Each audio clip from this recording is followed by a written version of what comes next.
nos iniquités, Seigneur. Toute attitude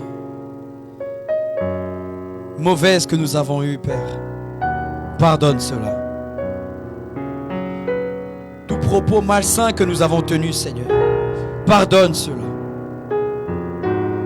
Toute pensée déplacée, Père, que nous avons eue, pardonne-les. Pardonne chacun de nous, Seigneur. Agrée ces adorations, Père. Agrée la louange. Nous prions, Père, que tu puisses oindre ton serviteur par qui tu nous parleras ce soir. Laisse que cette parole, Père, soit notre part suffisante. Soit notre bénédiction, Père, en ce jour. Soit un mot qui vient de toi. Soit un réconfort qui vient de toi, Seigneur. Que ce soit un appel qui vient de toi, ô Jésus. Quelque chose qui va bénir nos âmes. Quelque chose, Père, qui va redonner de la force aux croyants. Quelque chose qui va rappeler une âme rétrograde. Quelque chose qui va nous aider dans notre marche, Seigneur. Nous le prions ainsi, Seigneur. Passe ces moments avec nous. Éloigne de nous tout esprit qui ne confesse pas le nom de Jésus-Christ. Mais laisse que nos cœurs, que nos esprits soient pleinement disposés. En tout reçoit adoration, élévation, acclamation, Seigneur. Nous t'aimons tant, ô Jésus.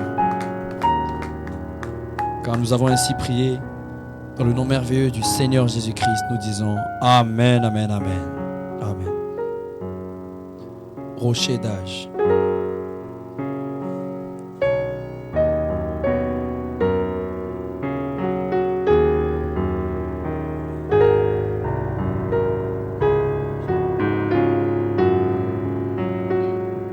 Rocher d'âge, fondu pour moi, laisse-moi me cacher en toi, laisse l'eau avec le sang sorti de ton flanc percé,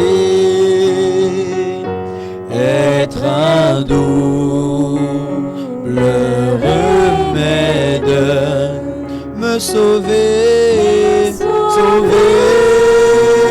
me rendre que mes larmes, ô Seigneur, que mon zèle ne s'éteigne point, cela n'ôte pas m'empêcher. C'est toi seul qui dois sauver, et ma main ne t'offre rien. Oh oui, Seigneur, m'attache qu'à toi, alors que j'aspire ce saut, quand mes yeux se fermeront, et quand je me lèverai, je te verrai sur ton trône, rocher d'âge fondu pour moi. Oui, laisse-moi me cacher en toi, rocher d'âge fondu pour moi. Laisse-moi me cacher en toi, laisse l'eau avec le sang sorti de ton flanc percé, être un double remède,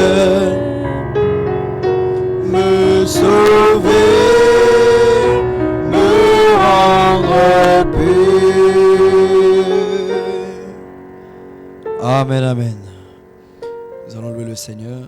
Remplis-moi chaque jour d'amour. Amen.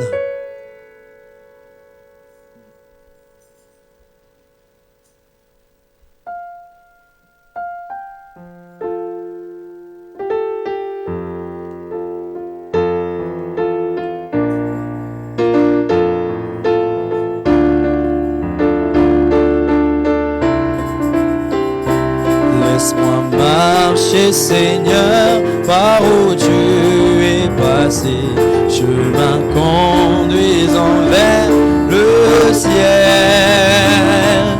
Partout donnant la joie aux gens abandonnés, remplis-moi chaque jour d'amour. Oh oui, remplis-moi, remplis-moi chaque jour d'amour.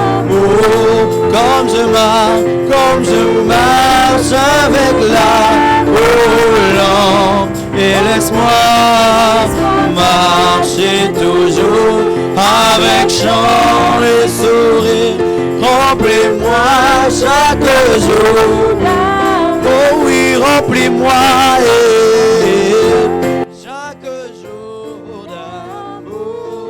Comme je marche avec la colombe, marcher toujours avec chant et sourire. Remplis-moi chaque jour d'amour. J'ai trouvé en Jésus l'ami qui est toute chose pour moi.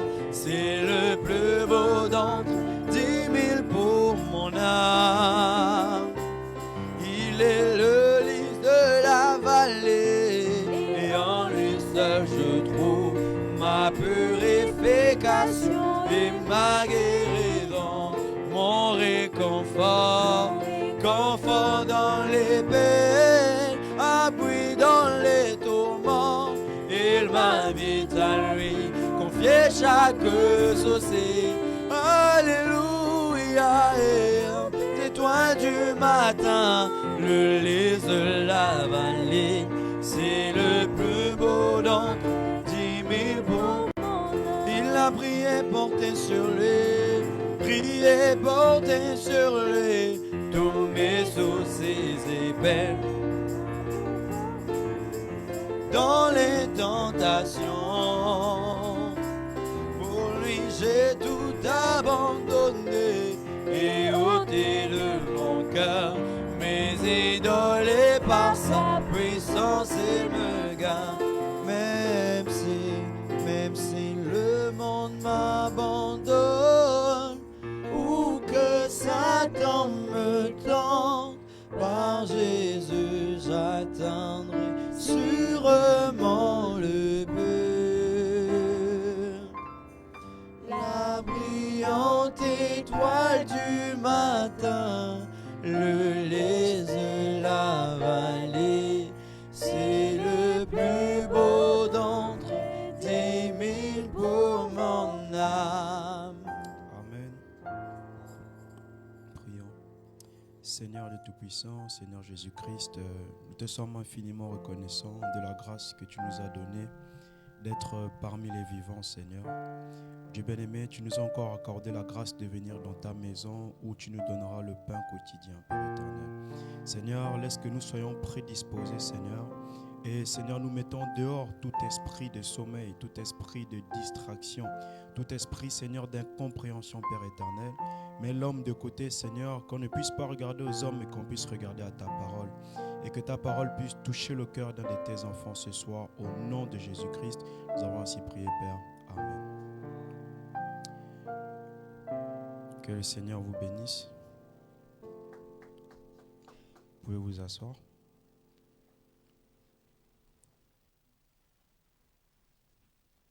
Je dois arrêter à 19h30. La fois dernière, j'ai dépassé sur le temps.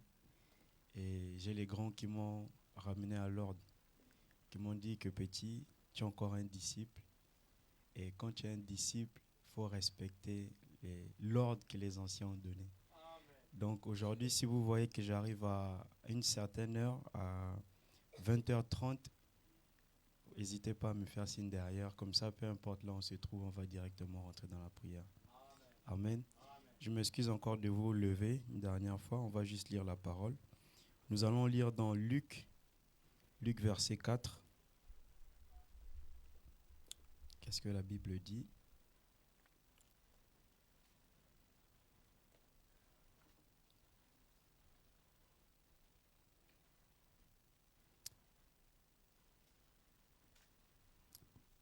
Voilà. Je commence à partir du verset 1.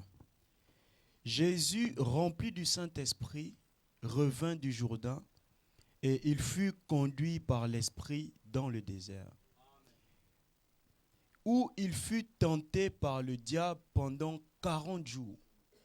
Il ne mangea rien durant ces jours-là, et après qu'ils furent écoulés, il eut faim. Verset 3. Le diable lui dit, « Si tu es fils de Dieu, ordonne à cette pierre qu'elle devienne du pain. » Verset 4. Jésus lui répondit, « Il est écrit, l'homme ne vivra pas de pain seulement. »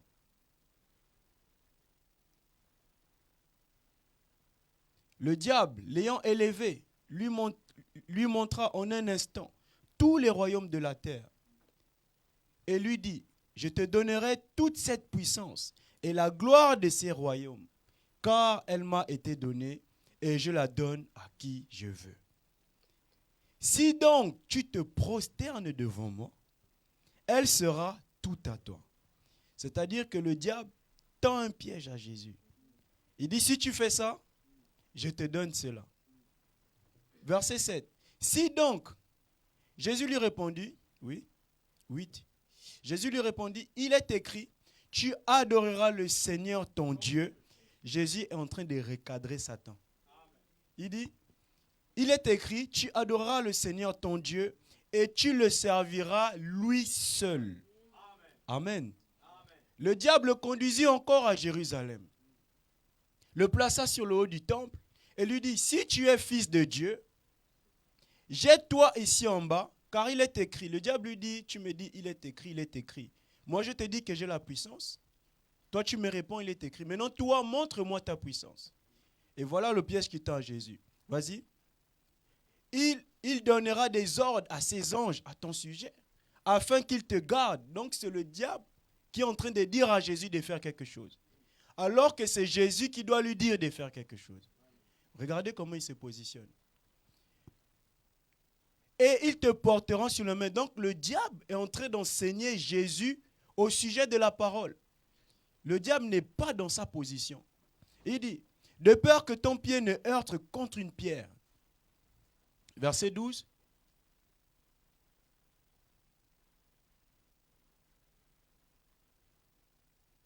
Jésus lui répondit, il est dit, tu ne tenteras point le Seigneur ton Dieu. Amen. Pouvez vous asseoir? C'est plus le verset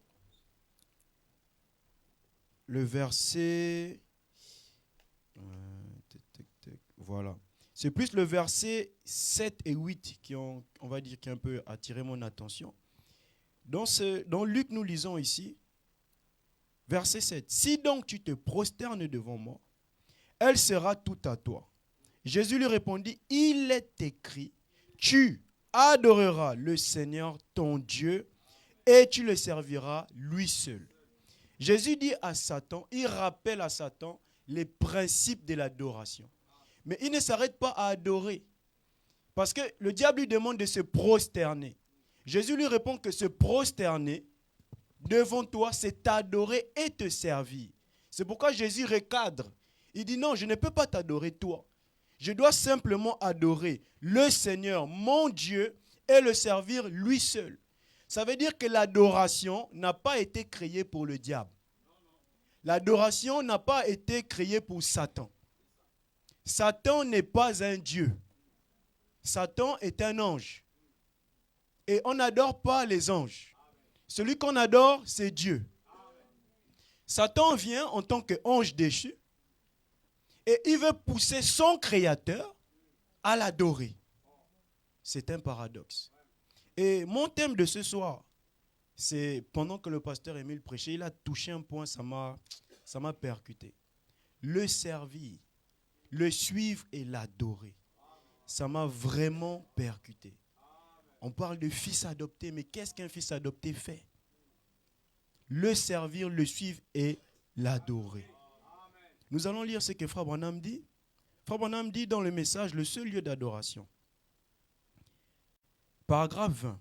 Eh bien, comme il y a 900 et quelques questions sur le lieu où Dieu rencontre les gens.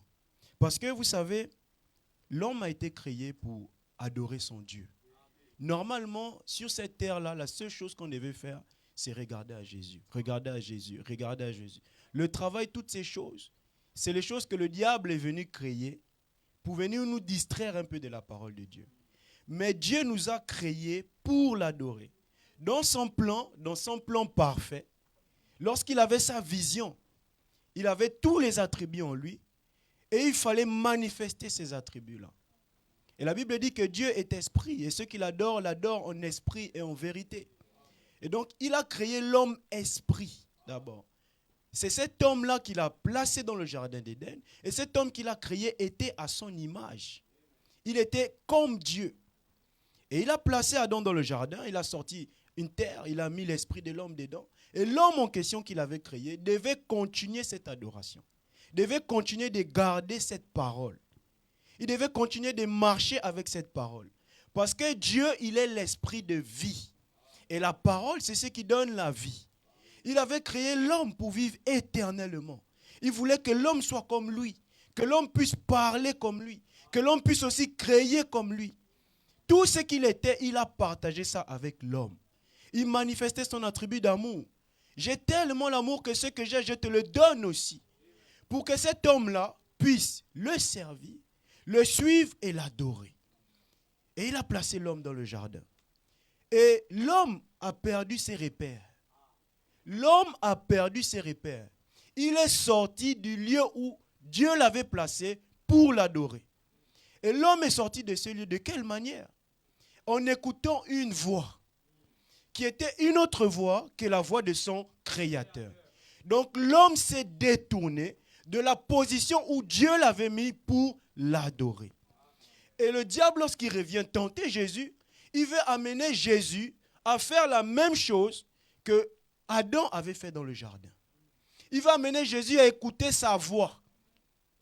Il veut amener Jésus à quitter la position où Dieu l'avait positionné. Mais Jésus ne pouvait pas tomber. Jésus était la parole incarnée. Frère Branham dit le seul lieu d'adoration, vous allez comprendre pourquoi je parle de Jésus. Il n'y a pas d'adoration en dehors du Seigneur Jésus-Christ. C'est le seul qui n'a pas failli. C'est le seul qui il a été tenté de toutes les manières, de toutes les formes. Vous entendez, le diable prend ici, il amène là-bas. Il le prend, il l'amène là-bas. Il prend, il l'amène là-bas. Jésus, tu prends Jésus, tu amènes Jésus en haut, tu amènes Jésus en bas. Jésus. Et Jésus lui répond, il est écrit. Jésus passe 40 jours dans le jeûne et la prière. Et lorsqu'il sort de la prière, le diable attend là-bas. Et la Bible précise que Jésus avait faim. Ça veut dire que dans le corps, Jésus était fatigué. C'est-à-dire que la puissance que Jésus avait, il était tellement esprit qu'il était même capable de soumettre son corps. Malgré qu'il a faim, malgré qu'il est fatigué, le diable vient et il résiste au diable. C'est là où le chrétien doit arriver. Parce que le diable vient nous avoir par certaines choses. Il vient t'avoir peut-être par la recherche de l'argent. Il vient t'avoir peut-être par la recherche du succès. Il vient peut-être t'avoir parce que tu es un peu malade.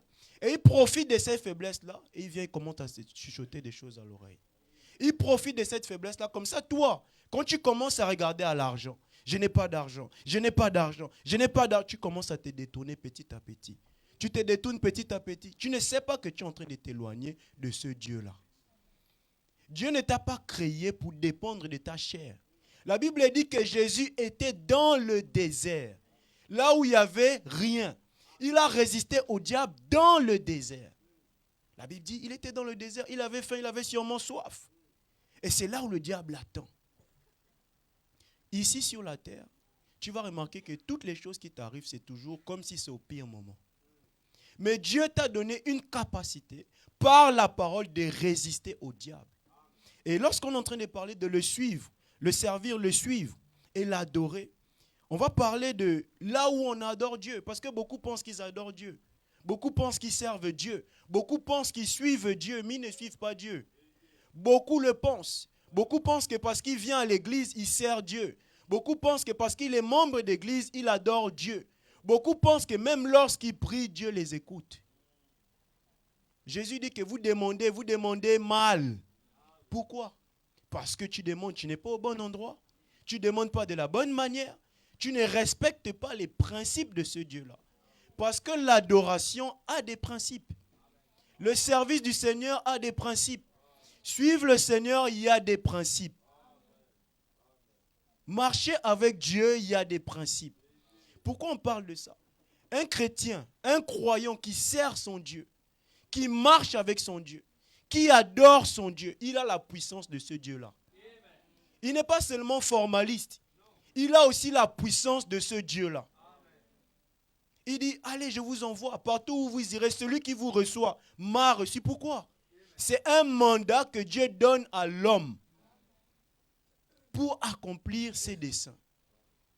Toi, en tant que croyant, si tu suis ton Dieu, si tu sers ton Dieu, si tu adores ton Dieu, la puissance qui était dans ce Dieu-là va descendre en toi. Rien que par ça seulement. Le suivre, le servir, l'adorer. Et on va plus se focus sur le servir. Parce qu'il y a plusieurs manières de servir Dieu. Et l'épouse a une responsabilité envers le service de Dieu. L'Église a une responsabilité envers le service de Dieu. L'Église est responsable de témoigner de ce Dieu-là. Si c'est moi qui vis, ce n'est plus moi qui vis, c'est Christ qui vit en moi. Mais Christ, qu'est-ce qu'il a fait lorsqu'il était sur la terre?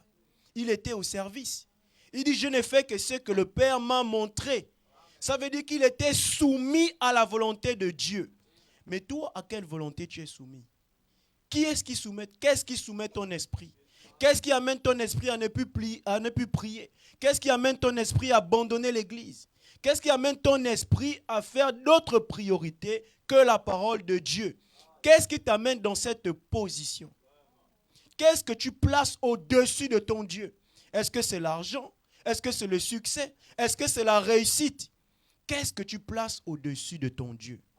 Frère Branham dit, dans le lieu d'adoration, et quelques questions sur le lieu où Dieu rencontre les gens.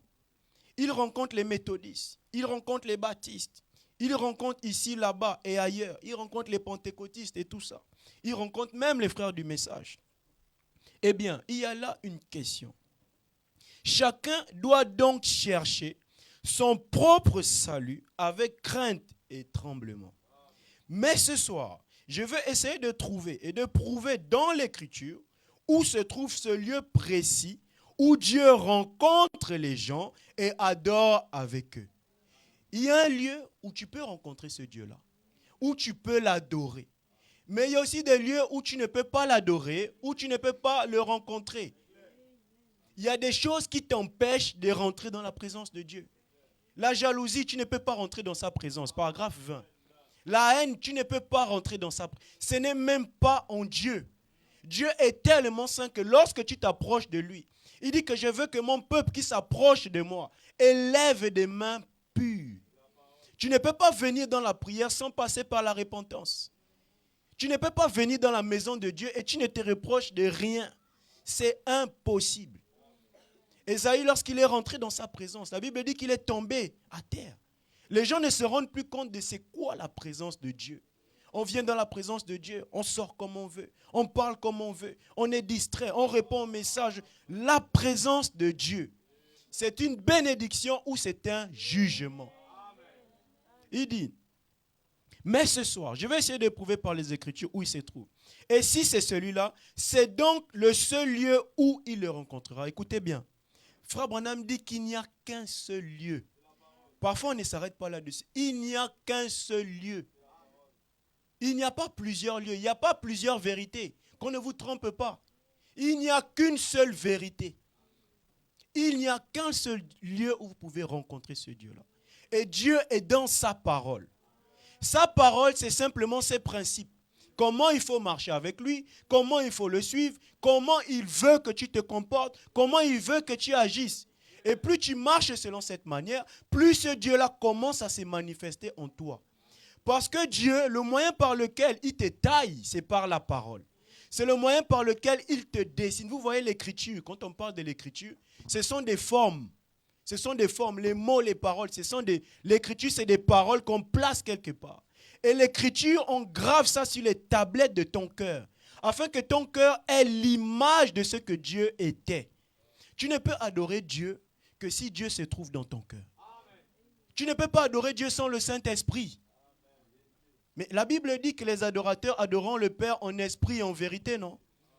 Le Saint-Esprit, c'est quoi? C'est l'Esprit de Dieu lui-même qui revient dans le croyant.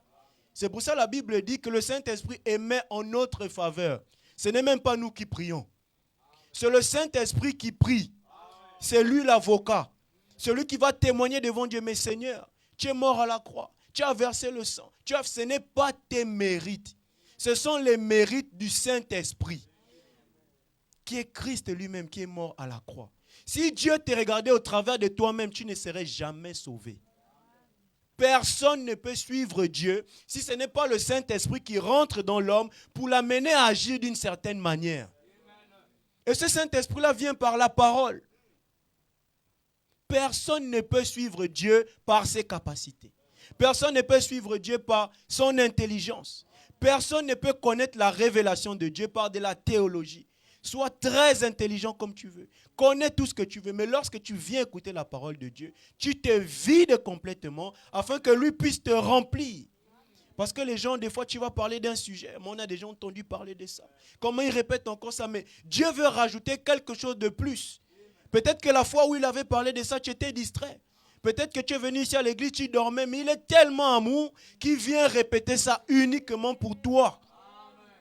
Et toi, tu vas dire, mais j'avais déjà entendu ça. Mais pourquoi Dieu veut encore te reparler de ça? Pourquoi il attire ton attention là-dessus? La Bible dit que Dieu ne fait rien sans avoir révélé son secret à ses serviteurs, les prophètes. Dieu, dans tout ce qu'il fait, il a une manière de faire. Et la Bible dit que toute chose concourt au bien de ceux qui aiment Dieu. Si aujourd'hui Dieu vient te parler d'un sujet, le servir, le suivre et l'adorer, c'est que quelque part, il faut que tu le serves. Il faut que tu le suives et il faut que tu l'adores. Il dit, eh bien, nous avons tiré ce passage de Deutéronome. Celui-ci est un mot grec ayant un sens composé, ou plutôt il signifie deux lois. Le mot grec Deutéronome signifie deux lois différentes. Et c'est exactement ce que Dieu a, deux lois différentes. Et l'une d'elles est une loi de mort et l'autre est une loi de vie. Dieu a deux lois, le suivre et le servir et l'adorer. C'est ça, c'est la vie. Rejeter cela, c'est la mort. Si le chrétien veut avoir la puissance, si le chrétien veut avoir la vie, il faut que le chrétien suive son Dieu. Il faut que le chrétien serve son Dieu. Il faut que le chrétien adore son Dieu. Dans suivre Dieu, il y a quoi? Dans suivre Dieu, il y a des instructions. Ne fais pas ceci, ne fais pas cela. Fais plutôt ceci, fais plutôt cela. Dans servir Dieu, j'aimerais que tu fasses ceci. J'aimerais que tu fasses ceci pour moi. J'aimerais que tu fasses cela pour moi. Dans l'adoration, il a dit, Seigneur, tu es grand. Seigneur, tu es capable. Seigneur, rien ne peut résister devant toi. Lorsque tu rentres dans cette position, que tu commences à reconnaître, l'amnésie spirituelle est déjà partie. Rien que par ça, les démons quittent même déjà. C'est ça la sanctification. C'est ça la sanctification. Pour que le Saint-Esprit tombe, il faut passer par la sanctification. Le Saint-Esprit ne peut pas tomber dans une terre qui n'est pas apprêtée. C'est pour ça qu'il faut se sanctifier. La Bible dit que celui qui se sanctifie davantage. Lorsque tu as le sceau de Saint-Esprit, tu n'arrêtes pas de te sanctifier. Chaque jour, c'est la manière de Dieu de faire. Il vient te dire ce que tu dois corriger. C'est ça sa manière de faire. Nous sommes venus dans le temps. Nous ne sommes pas comme Dieu. En Dieu, il n'y a rien qui change. Dieu ne change pas. Dieu n'est pas comme nous. Dieu n'a jamais menti.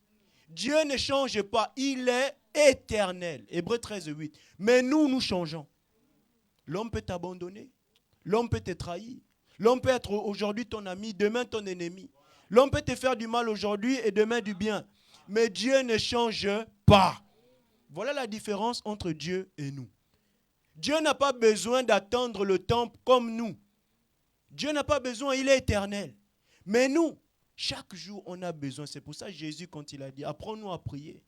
Donne-nous notre pain quotidien. L'homme, chaque jour, a besoin de quelque chose de Dieu.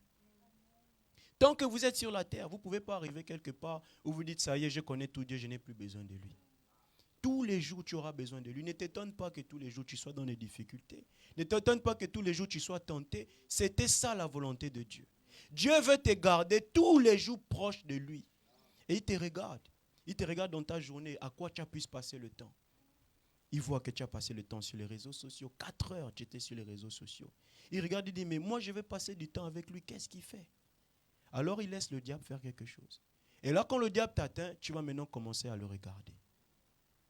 Mais il veut que le chrétien demeure dans sa présence. Il dit, maintenant, l'une des lois a été faite, dévoilée au monde, au mont Sinaï. Dieu a donné la loi à Moïse, à Israël. Ça, c'est l'ancienne alliance. Non pas que la loi pût les aider, mais la loi leur montrait seulement qu'ils étaient des pécheurs.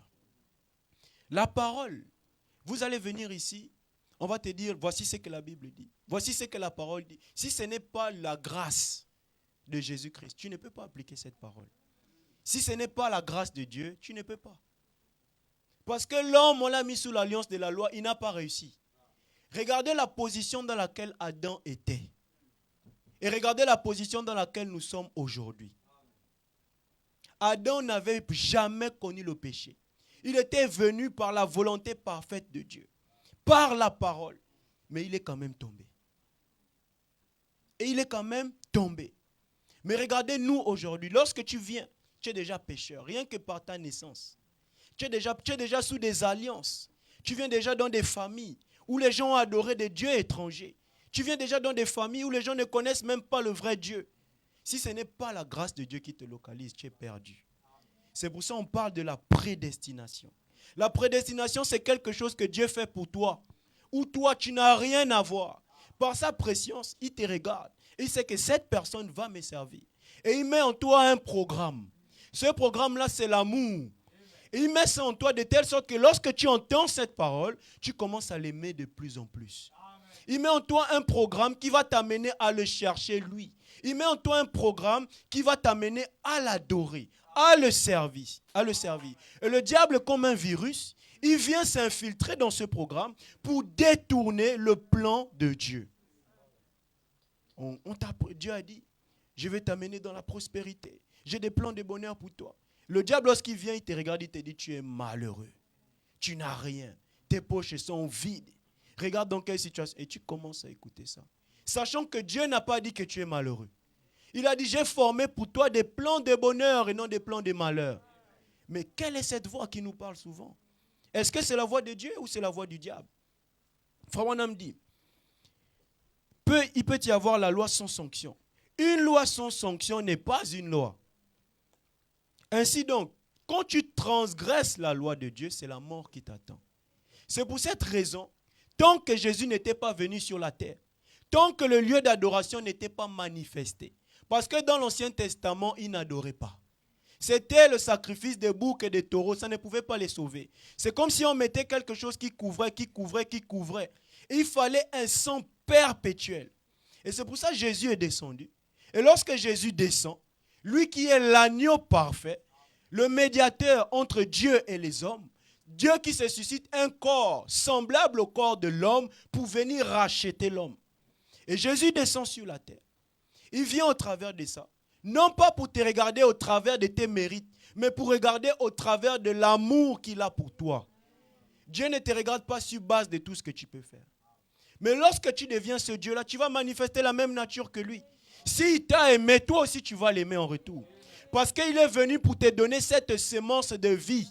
Parce que tu étais incapable d'aimer. Tu étais incapable de supporter. Tu étais incapable de servir Dieu. Tu étais incapable de dire quelque chose de bien.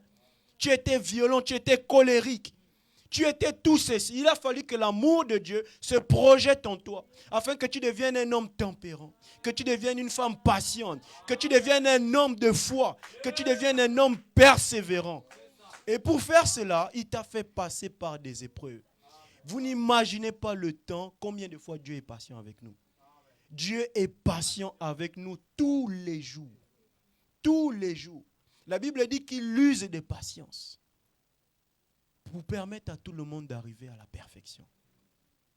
Écoutez bien, s'il n'y a pas une loi qui dit qu'on n'a pas le droit de rouler à près de 20 000, alors vous pouvez rouler à plus de 20 000. Mais quand il y a une loi qui vous l'interdit, il y a donc une loi et une peine qui s'en suivent. La parole de Dieu est une protection. La parole de Dieu, c'est ce qui empêche que le diable puisse avoir des droits sur vous. C'est ça la parole de Dieu. La parole de Dieu est une protection. Mais les gens, quand ils entendent la parole de Dieu, quand Dieu va te dire, paye ta dîme, fais ceci, il va être animé d'un... C'est une protection. Lorsque tu payes ta dîme, tu n'auras pas de problème dans tes finances. Même si tu payes ta dîme aujourd'hui, que tu n'as rien, ne t'inquiète pas. Ça va se manifester un jour. Ne t'inquiète pas, ce n'est pas maintenant, peut-être plus tard. Mais paye ta dîme, paye tes offrandes. Ta responsabilité à toi, c'est de le servir. Vous comprenez? Ça ne sert à rien d'avoir des choses dans le cœur parce qu'on t'a donné la parole de Dieu. On t'a dit la vérité de la parole. Et quand on parle de le servir, ce n'est pas seulement le prédicateur a prêché aujourd'hui, tu as été touché dans ton cœur, quelque chose te prend, tu payes ta dîme et demain tu ne payes plus ta dîme. Ce n'est pas normal. Il ne doit pas à chaque fois venir et parler de ça pour que toi, ça te réveille pour commencer à parler à payer ta dîme, à payer tes offrandes, à soutenir l'œuvre de Dieu. Non, ce dont tu as besoin, c'est de la parole. Ce dont tu as besoin, c'est le Saint-Esprit. C'est de ce dont tu as besoin. Mais pour que ce Saint-Esprit-là arrive, il faut d'abord que les choses élémentaires, tu commences à appliquer ça. Il dit, eh bien, la loi de la mort, c'était les commandements donnés sur le mont Sinaï, qui montraient à l'homme qu'il était pécheur. Et s'il transgressait la loi de Dieu, il mourrait. Mais il n'y a pas de salut dans la loi. C'était seulement un agent de police qui pouvait vous jeter en prison. Elle n'avait rien pour vous en faire sortir. Mais il lui a aussi donné une autre loi. C'était au mont du Calvaire, où le péché a été imputé à Jésus-Christ. Voilà le seul argument que tu peux présenter devant Dieu. De lui dire, Seigneur, parce que tu es mort à la croix, je peux me tenir ici aujourd'hui. Parce que, Seigneur, tu as manifesté cet amour. Je peux venir dans la prière pour dire, Seigneur, me voici, lave-moi, purifie-moi, sanctifie-moi. Le chrétien vit dans la sanctification. Il dit, mais c'est la grâce que vous avez été sauvés. Par la grâce de Dieu, par prédestination, Dieu vous ayant connu d'avance. Vous comprenez? Dieu vous a connu d'avance et vous a prédestiné. Il savait que Jésus-Christ allait venir pour toi. Mais que fais-tu de ce Jésus? Que fais-tu de cette parole? Il y en a qui pensent servir Dieu. Il y en a qui pensent qu'ils sont dans la volonté de Dieu. Il y en a qui pensent qu'ils marchent avec Dieu, mais tu ne marches pas avec Dieu. Tant que tu n'as pas eu la révélation de qui il est, tu es aveugle. Il a dit à Laodicée, tu es aveugle, tu es nu et tu ne le sais même pas. Les gens sont là, ils vont dans des églises, ils croient qu'ils servent Dieu, ils croient qu'ils prient Dieu, mais ils n'ont même pas le signe de là où Dieu se trouve. Qu'est-ce que les mages ont dit? Nous avons vu son étoile en Orient et nous sommes venus l'adorer. C'est écrit noir sur blanc dans la Bible. Et tu retournes quelque part dans la Bible dit que comme l'éclair part de l'Orient et se montre en Occident, ainsi sera l'avènement du Fils de l'homme. Tu vas poser à l'homme, où adores-tu Dieu aujourd'hui? Est-ce que tu as reçu le Fils de l'homme? Il faut répondre à la question. Comment nous pouvons adorer Dieu si Dieu n'est pas venu? Il faut que Dieu soit là pour que nous puissions l'adorer. Parce qu'il est omnipotent, omniprésent, omniscient. Si Dieu n'est pas présent, c'est que nous sommes en train de faire faillir Dieu à une fonction de ce qu'il est. Donc si vous venez à l'église, que vous dites que vous n'avez pas rencontré Dieu, vous êtes en train de dire que Dieu est un menteur. Or, Dieu ne peut pas être un menteur. La Bible dit que la main de l'Éternel n'est pas trop courte pour sauver. C'est nous qui sommes incrédules. Dieu est partout. Il est là pendant qu'on est en train de parler. Il est partout. Comment l'homme commence à limiter Dieu? Dieu n'a pas fait ceci pour moi. Dieu n'a pas. Tu commences à limiter Dieu. Mais c'est jeter de l'opprobre à ce que Dieu est. Il dit, dans le lieu d'adoration, paragraphe 26. Maintenant remarquez, Le verset 2. Il y a dans Deutéronome 16. Adore Dieu dans le lieu que j'ai choisi. Même le lieu où il faut adorer Dieu, ce n'est pas toi qui choisis. Si toi tu choisis, tu vas choisir mal. Que toute parole d'homme soit considérée pour mensonge. Tu ne peux pas mieux choisir que Dieu. Dieu connaît mieux que toi ce dont tu as besoin. Il faut que tu arrêtes de dire à Dieu lui-même, Seigneur, j'ai besoin de... Dis-moi de quoi j'ai besoin. Dieu va te révéler ce dont tu as besoin. Tu comprends par là que tu pries mal. Quand tu viens dans la prière, au lieu de dire, Seigneur, révèle-moi ce dont j'ai besoin. Tu dis, Seigneur, j'ai besoin de ça, je veux ceci, je veux cela. Ce n'est pas comme ça qu'on prie. La prière, c'est rentrer dans la présence de Dieu où tu t'attends à ce que Dieu te conduise. Même quand tu pries, tu dois entrer dans une profonde sincérité. Il y a des choses que toi-même, homme, tu ne peux pas dire. Que toi-même, homme, tu ne peux pas confesser. Il y a des choses que toi-même, homme, tu ne peux même pas t'en rendre compte si ce n'est Dieu qui vient te le révéler. Des choses que tu as fait il y a des années. Lorsque tu rentres dans sa présence, il commence à te pointer du doigt. Il y avait ceci, il y avait cela, il y avait ceci, il y avait ceci. C'est ça la révélation. Et ça, c'est une expérience surnaturelle. La prière est une expérience surnaturelle.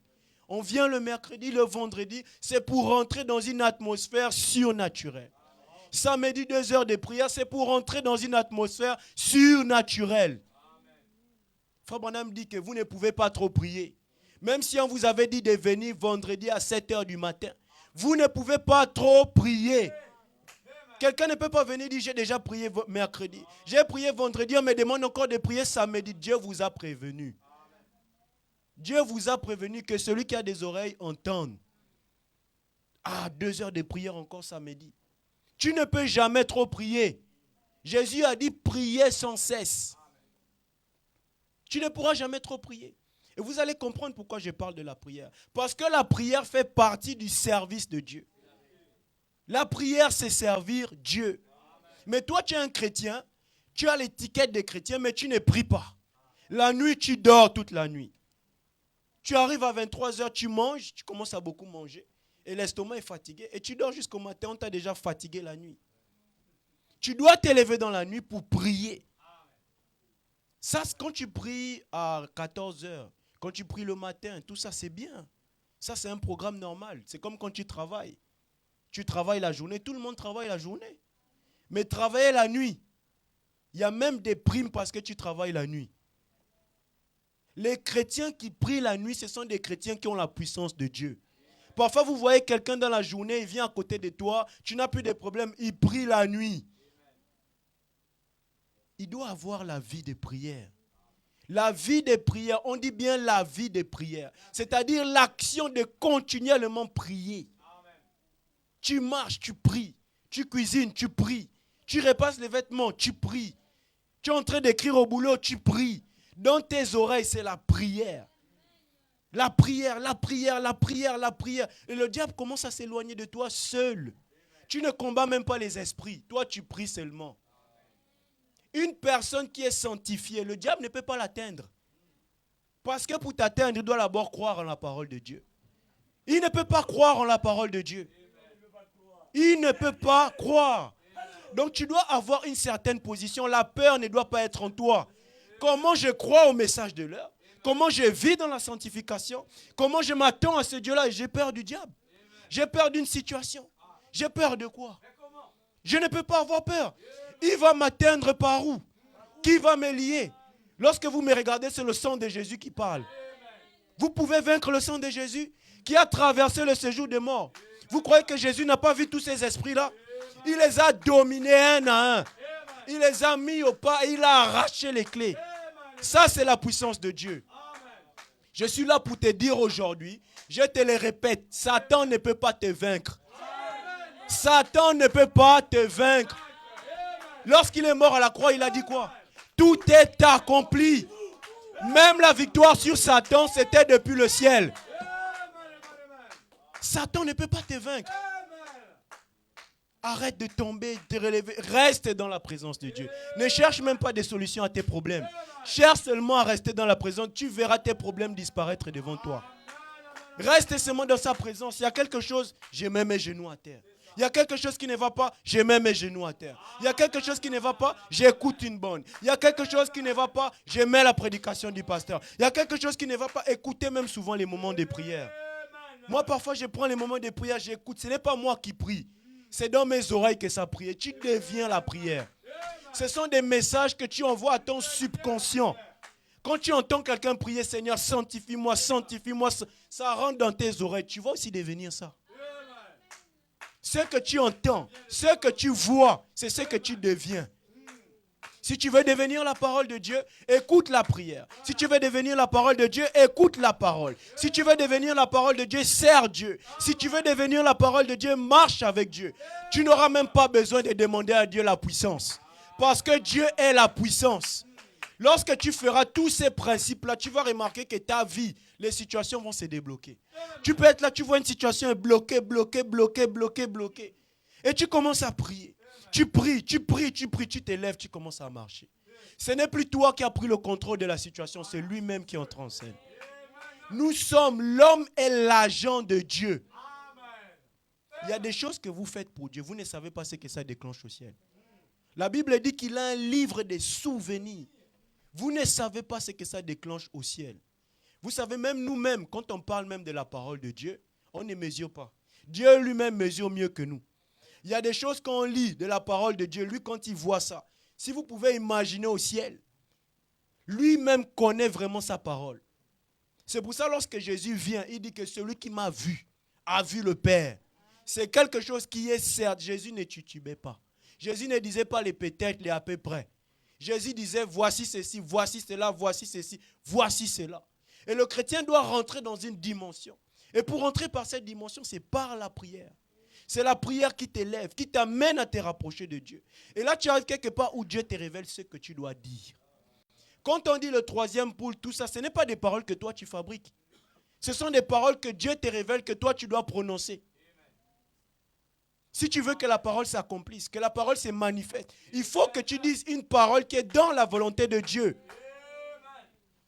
Or, la volonté de Dieu, c'est quoi? C'est quoi? La volonté de Dieu, c'est que tu sois un menteur, ce n'est pas sa volonté. La volonté de Dieu, c'est que tu sois jaloux, ce n'est pas sa volonté. La volonté de Dieu, c'est que tu fasses du mal à ton frère, ce n'est pas sa volonté.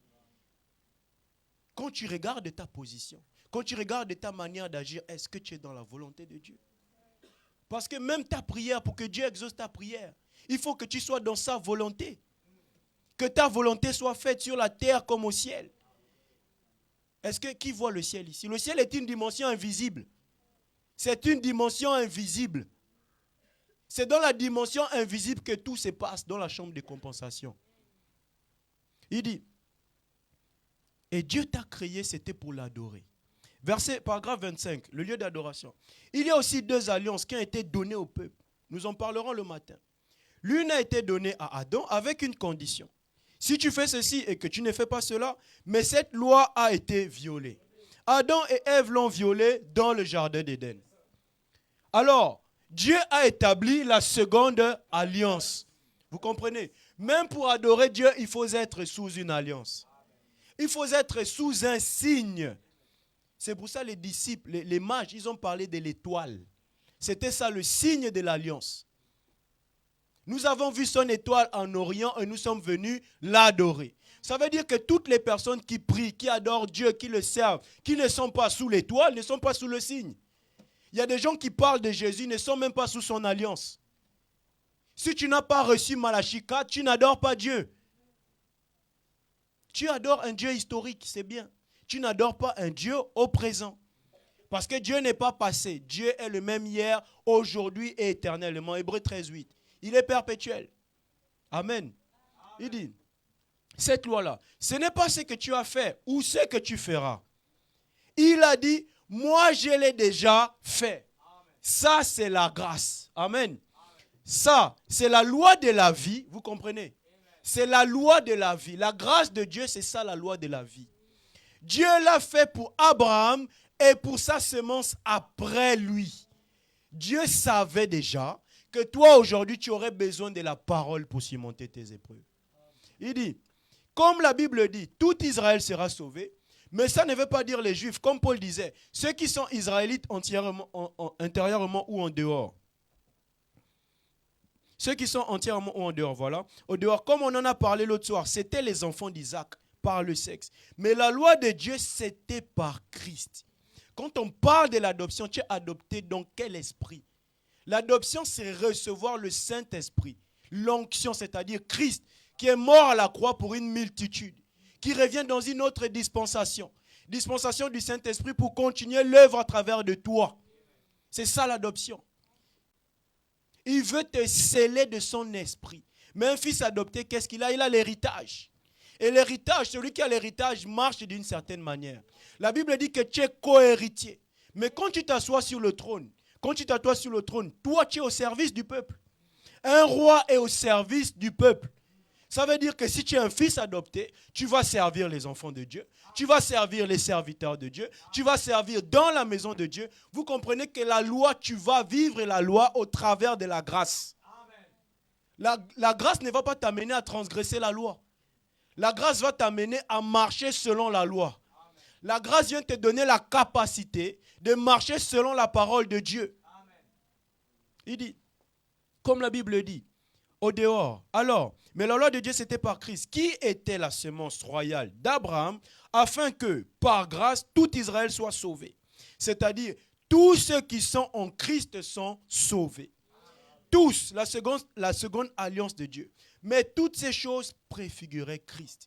C'était en fait des ombres dans l'Ancien Testament. Vous voyez, Frère Branham parle du soleil et de la lune. Et Christ est le soleil. Et l'épouse, ce n'est qu'un reflet de Christ. Mais dans les derniers jours, l'épouse doit devenir Christ. On ne doit plus voir l'épouse. Quand on te regarde, ce n'est plus toi qu'on voit, c'est Dieu qu'on voit directement. C'est pour ça qu'on t'a dit que tu es une lumière. La lumière en question, ce n'est pas ta lumière. C'est la lumière de ce que lui, il était, qui se reflète en toi. C'est-à-dire que la lumière dont on est en train de parler, c'est la colonne de feu qui descend, qui vient en toi et qui commence à brûler le péché, qui commence à briller. C'est-à-dire que ta vie commence à changer. La lumière dont on parle, ce n'est pas la lumière que tu fabriques. C'est la lumière que lui vient faire au travers de toi. Même quand tu chasses les démons, ce n'est pas toi qui chasses les démons, c'est lui qui chasse. Même lorsque quelque chose est discerne, ce n'est pas toi, c'est la parole qui discerne. Ce n'est plus toi qu'on voit tout ce qui se passe, c'est seulement la parole, la parole, la parole. Frère Branham dit, frère Branham dit, frère Branham dit. C'est ça la puissance. Quand vous entendez les prédicateurs dire on ne veut plus les citations, il ne faut pas avoir de la confusion. Ils sont en train de vous dire que la citation a une puissance. Mais si toi tu viens dire la citation et la citation n'agit pas, c'est qu'il y a un problème quelque part. Ils sont en train de te dire qu'ils veulent la puissance des citations. Ils ne sont pas en train de dire que les citations n'ont pas de puissance.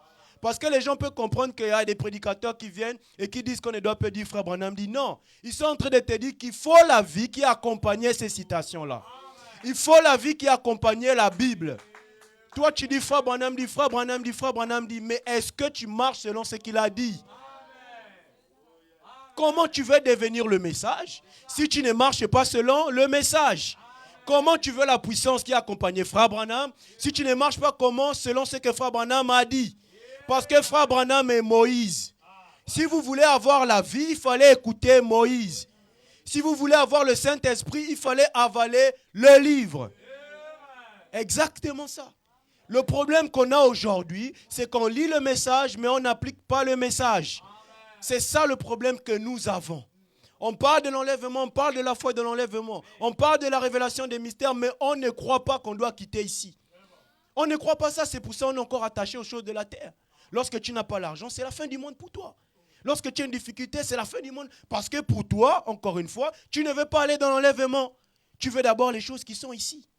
Mais la foi de l'enlèvement, c'est au-dessus de tout cela. On parle de tout ça, la foi, la guérison. Il y a des principes qui sont liés à ça. On nous a donné les lois de la prospérité. Ce sont des principes que si tu appliques ces principes-là, ça va donner la vie. Là où il y avait la mort, le soleil vient, ça commence à consumer les petits insectes qui dévorent tes finances, qui dévorent. Ne t'inquiète pas.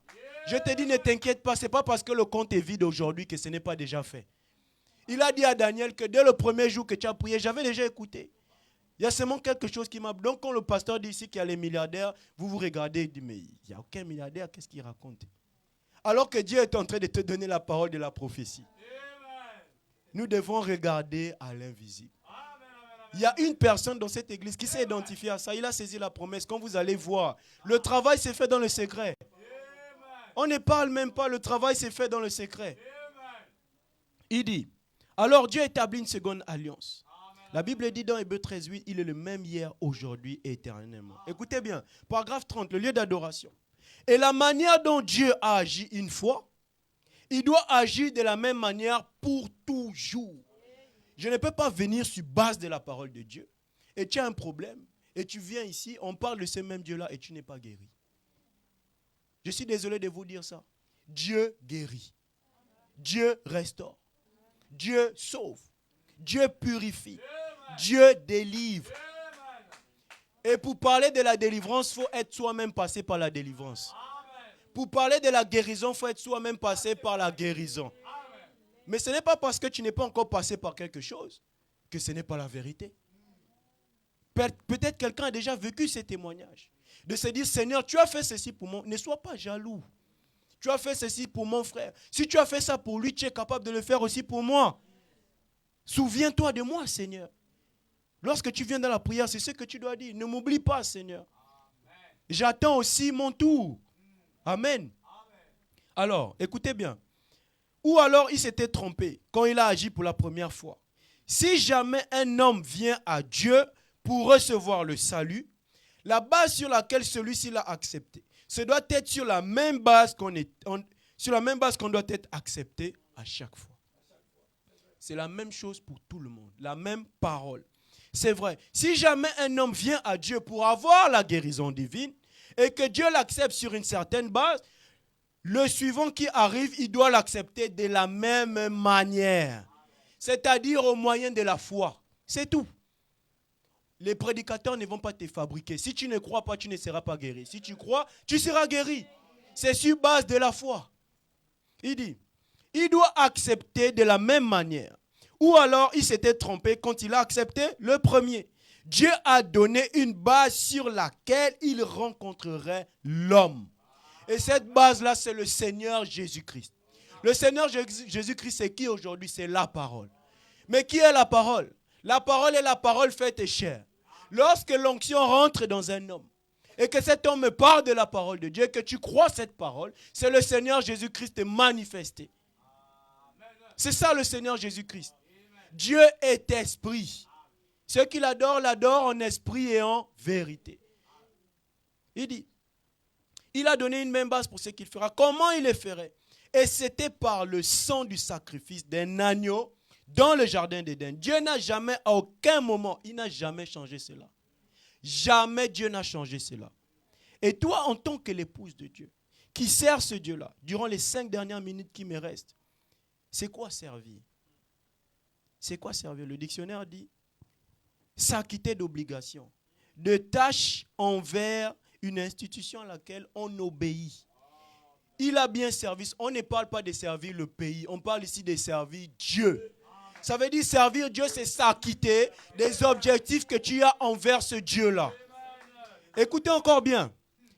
Aider, appuyer en employant sa peine, son crédit. C'est-à-dire que les fardeaux des autres deviennent tes fardeaux. Servir Dieu, si tu ne sers pas ses enfants, tu ne sers pas Dieu. Ne dis pas que tu sers Dieu. Si tu ne payes pas ta dîme, tu ne soutiens pas ton pasteur, tu ne soutiens pas l'œuvre missionnaire, tu ne sers pas Dieu. Tu ne balayes pas l'église, tu ne sers pas Dieu. Ne te détrompe pas. Tu ne sers pas Dieu. Tu vis comme tu veux vivre, mais ce n'est pas servir Dieu. Écoutez bien. Être utile à quelqu'un. Comment tu es un enfant de Dieu? Tu n'as jamais aidé quelqu'un.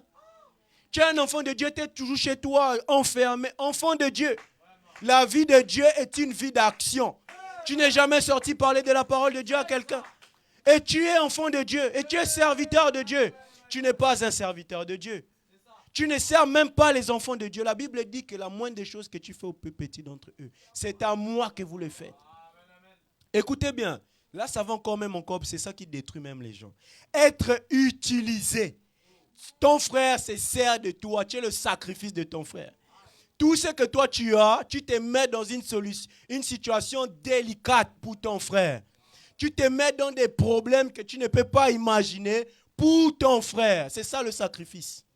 Si tu as aidé quelqu'un et tu es toujours en haut, ce n'est pas aider. Tu dois descendre dans des lieux très bas pour aider ton frère. Tu dois perdre ton confort pour aider ton frère. Si ton frère vient chez toi et qu'il s'installe au salon, il s'installe au salon. C'est fou ce que je suis en train de dire. Mais tu dois perdre ton confort pour aider ton frère. C'est ça le sacrifice. Perdre un privilège au profit de quelqu'un d'autre. C'est ce que Jésus a fait. Il était dans sa position élevée. On le voit sur la terre. On dit tu dois mourir pour Daniel. Il regarde comme ça et dit mais le type il n'y a même rien que je peux faire pour lui. Mais Dieu dit que tu dois mourir pour lui. Et quand tu regardes la vie de Daniel, ce n'est même pas quelqu'un qui mérite de rencontrer Dieu. Mais Jésus-Christ, quand il regarde, il dit moi je l'aime. Et quand vous regardez les hommes, si vous avez le même esprit qui était en Jésus-Christ, vous allez comprendre c'est quoi sauver quelqu'un. Pour amener quelqu'un à croire la parole de Dieu, c'est difficile. Matthieu 26, si on peut lire ça rapidement. Matthieu 26, verset 41.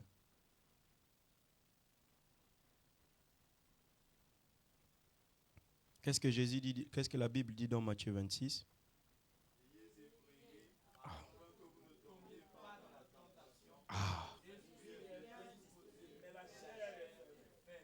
Veillez et faites quoi? Et priez. Si tu veux résister à la tentation, il faut veiller et prier. Et quand on parle de veiller, est-ce que c'est la journée? La journée, tu ne veilles pas. C'est la nuit que tu veilles. Veillez et priez afin que vous ne tombez pas dans la tentation. Ça veut dire que la tentation t'attend quelque part, mais il faut que tu veilles. Amen. Écoutez bien, l'esprit est bien disposé, mais la chair est faible. Celui qui n'arrive pas à dominer sa chair, à dominer son sommeil, à dominer certaines choses, il vit sous la loi de la chair. Amen. L'union invisible, paragraphe 76. Quel dépôt sacré. Quelle responsabilité pour une femme. Maintenant, voyez pourquoi elle est un type de l'Église. Celle-ci a la même responsabilité qu'une femme à l'égard de la maternité, de sa vertu, de son mari. L'Église a une responsabilité sacrée envers la prière. La parole est Christ. De la même manière qu'une femme, à l'exemple d'une femme qui s'en va avec un autre homme, l'Église tombe dans des programmes d'institution. Quand on te dit de prier, ce n'est pas un programme d'institution. C'est un programme qui est dans le plan de Dieu. C'est ta responsabilité envers Dieu de venir à l'église samedi, venir prier à 17h30 pendant 2 heures. C'est ta responsabilité. Ce n'est pas la responsabilité de quelqu'un d'autre, c'est la responsabilité de tout croyant. Il dit c'est très bien. Écoutez bien, je n'ai rien contre, c'est très bien. Cela a son utilité. Mais ils ne sont pas. Jésus n'a jamais dit allez faire des écoles. Il a dit prêchez la parole. C'est ce qu'il néglige. Vous comprenez? Prier Dieu, c'est le servir. Et vous allez rentrer dans la prière avec verset, les enfants dans le désert, verset 11. Tu ne l'as pas là-bas. Eh bien, mes amis, il n'y a qu'un seul moyen pour vous au monde d'être guéri. C'est uniquement par la foi en Dieu. Bon, peu importe à quel point Dieu peut me permettre, par ma propre foi, d'ôter un esprit de vous, si vous ne partez pas avec la foi en Dieu pour servir Dieu et lui faire confiance, même pour qu'un esprit sorte de toi, il faut servir Dieu. Amen. Par le service de Dieu, les esprits s'en vont de toi. Par le service de Dieu. Parce que tu es soumis à une autorité qui est au-dessus des esprits. En servant Dieu, tu te délivres toi-même. C'est lui qui devient ton maître. Ce n'est plus les esprits des familles. Ce n'est plus ton nom qu'on t'a donné. Je suis au service du Seigneur. Vous n'avez plus d'influence sur moi. On ne peut pas lier ta vie quand tu sers Dieu. Il dit, Jésus n'a-t-il pas dit, va et ne pêche plus de peur qu'il ne t'arrive quelque chose de pire. Ne venez jamais dans une ligne de prière. Si vous ne vous attendez pas à servir, beaucoup viennent ici promettre à Dieu. Seigneur, je te promets ceci. Quelques jours plus tard, il n'y a plus personne. Amen. Ne venez pas dans la ligne de prière si vous savez que vous n'allez pas servir Dieu. Amen. Frère Branham est en train de le dire ici. Parce que vous mettez la faute sur les prédicateurs. Vous mettez la faute sur les serviteurs de Dieu. Mais toi-même, tu promets ici. Et ta promesse, tu brises ton vœu devant Dieu. Il dit, car votre situation s'empirera. Elle s'empirera davantage. Dieu a promis que votre situation sera pire qu'au départ. N'osez jamais venir. Et surtout cet après-midi, à vous qui allez venir dans ces lignes de miracles, n'osez pas venir à moins de promettre à Dieu de tout votre cœur. C'est une affaire d'amour. Ne faites pas des promesses à Dieu si vous ne l'aimez pas. Faites-lui des promesses parce que vous l'aimez. C'est une affaire d'amour. Servir Dieu, c'est l'amour. On ne force personne à suivre Dieu. C'est une affaire d'aimer Dieu. D'aimer la parole, d'aimer le message, d'aimer les serviteurs de Dieu. C'est une affaire d'amour. De tout votre cœur. Que vous le servirez le reste de vos jours. Amen. Que Dieu vous bénisse.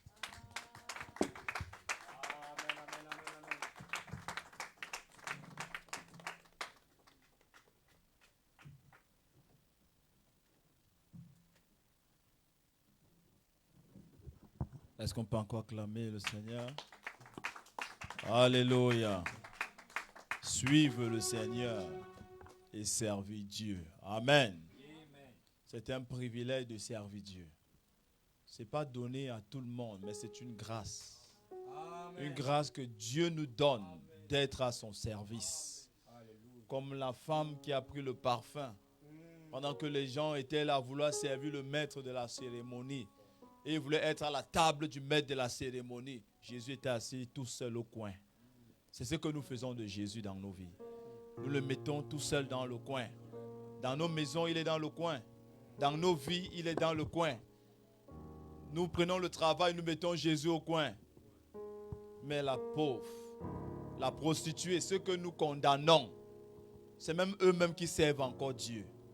Lorsqu'elle est entrée, elle a dit, mais comment le maître peut être dans le coin? Frère, pourquoi tu mets Jésus dans le coin? Il a la porte et il frappe. Il veut que tu le serves. Il veut que tu l'adores. Il veut que tu le suives. Non pas pour faire plaisir aux gens, mais que sa vie entre dans ton cœur. Il y a eu 10 lépreux un jour qui sont venus voir le Seigneur. Se sont avancés, maître, nous voulons être purs. Jésus a dit, je le veux. Jésus veut que nous soyons guéris. Il veut que nous prospérons. Jésus veut que nous soyons une bénédiction. Il a dit, je le veux. Et quand ils ont reçu la bénédiction, la Bible dit que 9 ont disparu. Où sont les gens quand le seul est revenu? Jésus dit, mais il y avait 10 personnes ici, non? 10 qui ont pris des engagements. 10 qui ont levé la main. 10 qui se sont avancés. 10 qui ont crié. 10 qui ont dit, je vais te suivre. 10 qui ont dit, je vais te servir. Mais comment se fait-il, mais que tu sois seul? Où sont passés les 9 autres?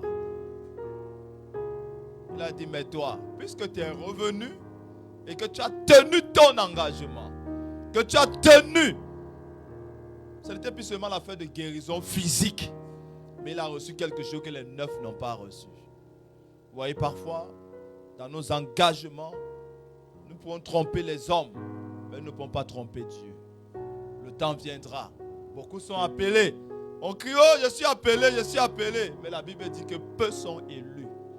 L'élection de Dieu. On peut tromper les hommes de Dieu. On choisit. Mais quand ça l'élection, là maintenant c'est le tri. C'est l'affaire de Dieu. Lèvons-nous. C'est récent guide altéré de vrai bonheur. Commence à prier, demande pardon à Dieu. Demande, Seigneur, j'ai trop servi le monde. Mon cœur je me suis servi moi-même. Mais ce soir, je veux te suivre.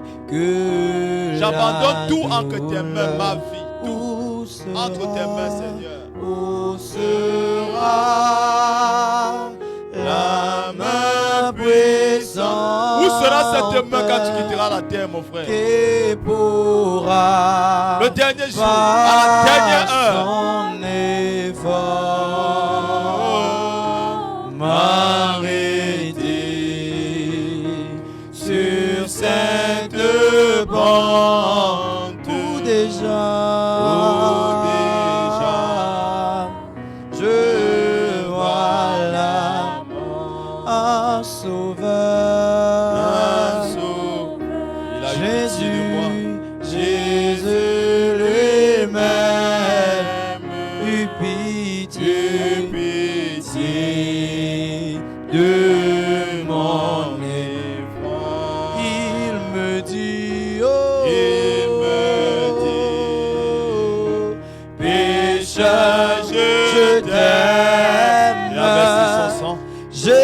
Pourquoi résister à l'appel du Seigneur? Viens le servir. Mon sang pour toi, oh Jésus. Oh Jésus, Oh oui, ta main puissante m'a sauvé de mon tombeau et tu combles mon attente. Oh oui, par le don d'un cœur nouveau. Avec nos têtes inclinées, nous te disons merci Seigneur. Tu nous aimes tellement, ô Dieu, que tu nous reprends chaque fois par ton amour. Ô Père éternel, il y a une sonnette d'alarme, quelque chose qui cloche. Mais tu as encore voulu, ô Dieu, nous avertir, nous appeler, nous montrer que dans toutes ces choses que nous regardons difficiles, tu as pourvu en donnant ta grâce. Tu as versé ton sang. Et tout ce que nous avons à faire, c'est seulement te suivre. Cela nous rappelle qu'un jour, un jeune homme est venu vers toi. Après s'être entretenu avec toi, tu lui as dit, viens et suis-moi. Quelle, ô Dieu, occasion avait-il eu? Quel merveilleux appel, quelle merveilleuse occasion. Lui, ô Père éternel, qui avait eu le privilège d'entendre la voix de la résurrection. Lui qui a eu le privilège de te rencontrer, tu lui as fait un appel. Seigneur, oh Dieu, nous ne voulons pas nous retourner, Seigneur, et ne pas répondre à cet appel ce soir. Parce que peut-être un jour, nous n'aurons plus l'occasion de te servir. Nous n'aurons plus l'occasion de répondre présent. Mais ce soir, nous voulons dire, Seigneur, nous te suivons. Nous voulons dire, Seigneur, nous te servons. Car tu nous as créés, c'est pour t'adorer. Tu nous as créés, c'est pour te servir, Seigneur. Donne donc, oh Dieu, que nous puissions ce soir ne plus faire des choses de manière extérieure, mais que ce soit de l'intérieur. Que dans nos cœurs, il y ait une véritable repentance. Nous te demandons pardon pour toutes les fois où nous avons été égoïstes, insensibles. Pardon pour toutes les fois où nous avons été distraits. Oh Dieu, nous ne voulons pas prier comme les autres fois où nous avons prié. Et nous sommes revenus avec les mêmes esprits. Mais affranchis-nous, Seigneur. Car tu as dit, si le Fils vous affranchit, vous serez réellement libre. Vous connaîtrez la vérité et la vérité vous affranchira. Seigneur, ce que nous avons entendu ce soir, c'est la vérité. Cela a pu nous offenser. Cela a pu nous blesser, Seigneur. Nous ne voulons pas penser que cela vient de notre frère. Mais c'est le Saint-Esprit qui nous a parlé. Car frère Branham dit, aucun prédicateur n'a jamais apporté un sermon. Mais c'est le Saint-Esprit qui apporte la parole, Seigneur. Que ce soit une semence pour nous. Nous te demandons pardon, Seigneur. Aide-nous. Accorde-nous ta grâce. Transforme-nous. Donne-nous de vivre pour ta gloire. Car tu as dit, chercher premièrement le royaume de Dieu et sa justice. Nous te remercions pour cette parole. Bénis notre précieux frère qui a porté cette parole, Seigneur. Souviens-toi de lui, oh Dieu. Père, nous te prions que tu continues à l'utiliser, à l'instruire, à le former, Seigneur. Que tu continues, Seigneur, oh Dieu, de la mêler d'expérience en expérience. Bénis son ministère. Bénis, oh Dieu, son épouse. Bénis sa maison. Tout ce qu'il entreprend, Seigneur, puisse ouvrir les portes. Nous te remercions. Bénis ce peuple qui a répondu présent ce soir. Alors qu'ils ont entendu dire, Seigneur, que pour t'adorer, il y a même, oh Dieu, 4 principes parmi lesquels nous devons répondre présent, Seigneur. Et ils sont venus malgré la fatigue, malgré les occupations. Souviens-toi d'eux, Seigneur. Car lorsque on vient à toi, on ne retourne pas les mains vides. Mais tu nous as parlé, tu nous as bénis. Bénis ceux qui sont connectés. Nous te remettons le reste de cette semaine. Sois avec nous. Bénis l'ange de cette église, notre pasteur. Bénis son épouse et ses enfants. Bénis les administrateurs, tous ceux qui sont au service. Nous te louons, nous t'adorons, nous te célébrons, nous t'acclamons dans le nom de Jésus-Christ. Amen, amen, amen. Alléluia. Tu dois suivre et servir le Seigneur.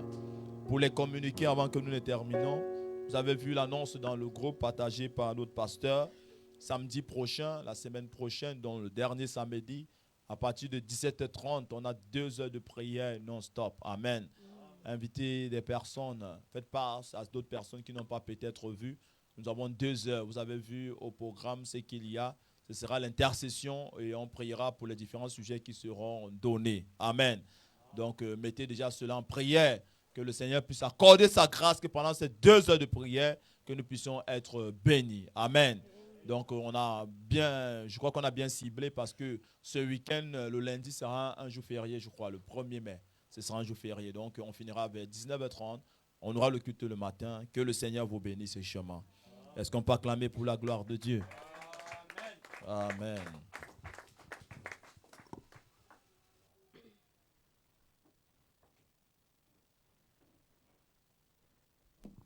Amen, amen. Que le Seigneur vous bénisse encore. Donc nous arrivons à la fin de notre culte de ce soir. N'oubliez pas de donner vos offrandes. Le panier est déjà en train de circuler. Et nous allons louer le Seigneur avant de sortir.